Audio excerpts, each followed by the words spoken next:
नमस्कार दर्शक बंधु आज फिल्मी खबर को स्वागत करछि मो कमल। बाहाघर परे संगीतर आरंभ कले वृत्तिगत जीवन। हाँ दर्शक बंधु आपण मानकर एवं मोर प्रिय अभिनेत्री परिणीति चोप्रा।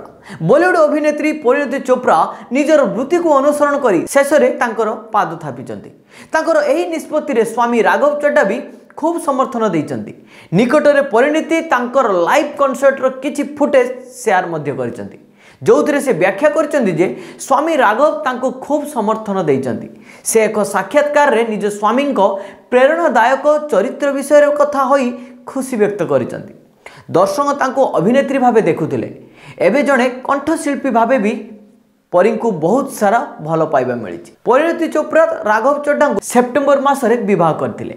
विवाहर किछि मास मध्यरे अभिनेत्री पुणी थरे निज वृत्तिगत जीवन उपरे ध्यान दैचंती। विवाह परे वृत्तिगत जीवन को पुणी थरे आरंभ करिथिबा परिणीति संगीतरु ही मूलदुआ पकाइचंती। पिंक भिला सह कथावार्ता समय रे परिणीति कहिचंती से तांको पिला दिनरु ही संगीत प्रति खूब रुचि रहिछि। से संगीत रे डिग्री भी हासिल करिचंती। से कहिचंती कि लाइव कॉन्सर्ट सह से किछि म्यूजिक एल्बम रे भी आगो को काम करिया को जाउचंती।